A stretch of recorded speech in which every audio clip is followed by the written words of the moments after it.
luôn mà quay tạm lâu à. Nhưng xong quay game đấy.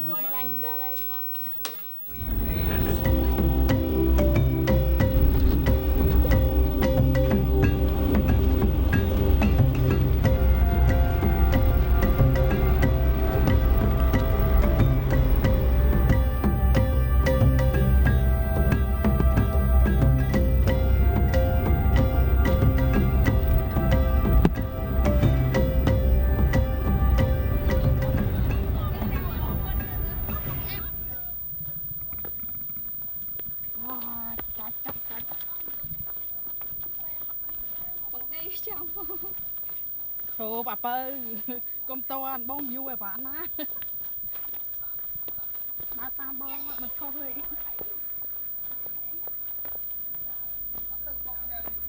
Làm tới nữa mà.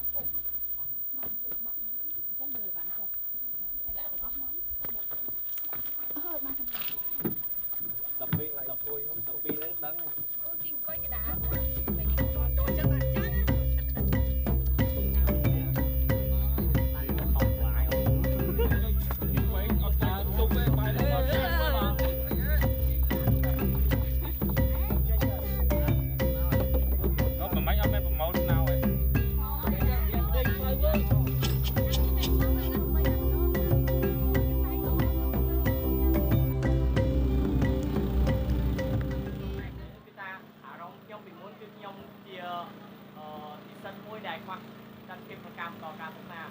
Hay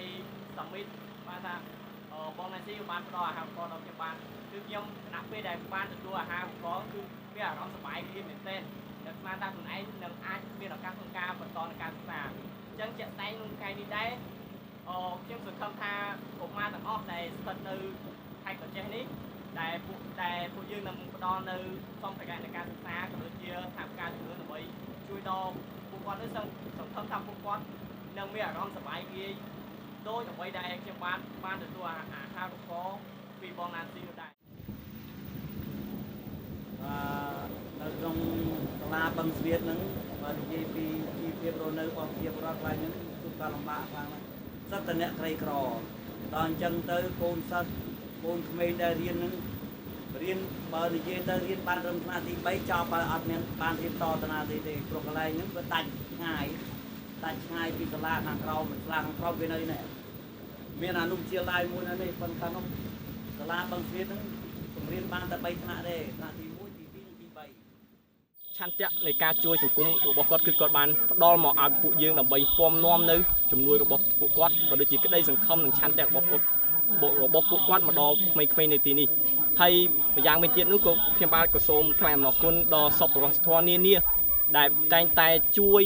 នៅការផ្ដល់ជាសម្ភារៈក៏ដូចជាការលើកទឹកចិត្តផ្សេងពិសេសគឺពួកម៉ាក់ដែលនៅតាមសាកលវិទ្យាល័យផ្សេងក្តីទោះបីគាត់មិនបានមកក៏គាត់ចែករំលែករបស់ដែលគាត់បានបរិច្ចាគបានគឺគាត់បរិច្ចាគអញ្ចឹងគ្មានអ្វីនៃការជួយគ្នាទេបានន័យថាការជួយគ្នាគឺអាចបង្កើតឲ្យមានការអភិវឌ្ឍហើយម្យ៉ាងវិញទៀតវិស័យអប់រំនេះគឺជាវិស័យមួយដែលសំខាន់បំផុតពីខ្ញុំឡើងចង់ធ្វើអីធ្វើប៉ូលីសធ្វើបែតការលំងថតការណាអូនចាក់ហ្នឹងហើយនំបីគាត់ទៅអានោះគាត់ទៅ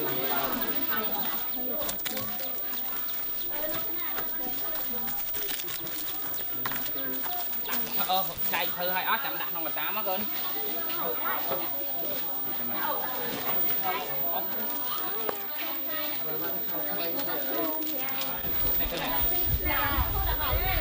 12ឆ្នាំណា12ឆ្នាំឲ្យអូននេះ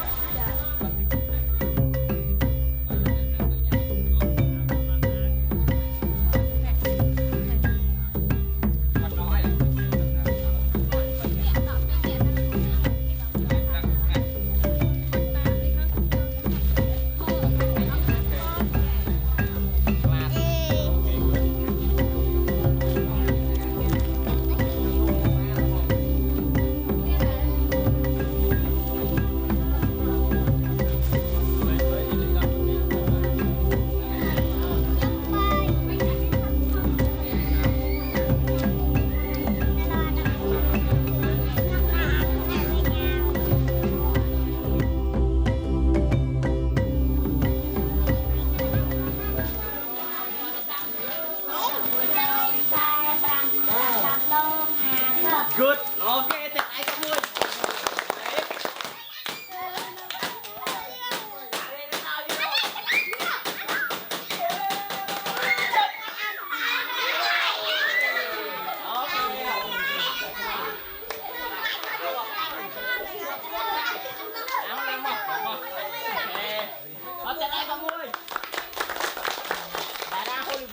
bữa hỏi để ra hồi vui đó lấy miết xuống đi với môi miết xuống tao ngắt nào đấy thôi được đối á đó gặp ra tươi gì trên rồi ui này cái đá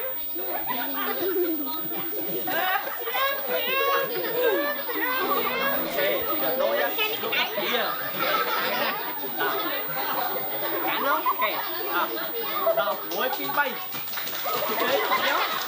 và đá một môn này cho thử lên ui cái tay nó bay nó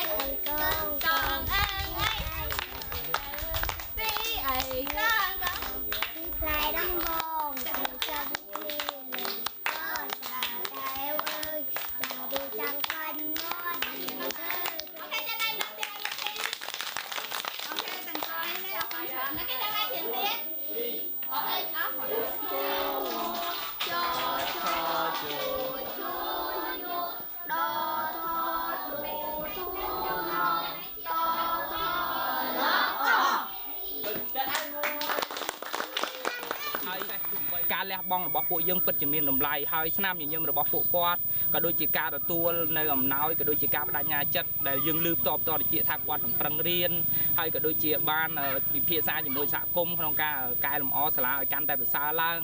គឺយើងមានក្តីសង្ឃឹមថាការចូលរួមរបស់យើងថ្ងៃនេះគឺពិតជាមានប្រយោជន៍ក្នុងការចូលរួមក្នុងវិស័យអប់រំនៅកម្ពុជាជាពិសេសយើងសង្ឃឹមថាកម្មវិធីនេះក៏ដូចជាក្រុមយើងខ្ញុំទាំងអស់គ្នានេះនឹងមានកម្មវិធីបែបនេះបន្តទៀតហើយយើងនឹងបដិញ្ញាចិត្តធ្វើកម្មវិធីបែបនេះបន្តជារៀងរហូតមិនអញ្ចឹងទេទាំងអស់គ្នាបាទអូខេ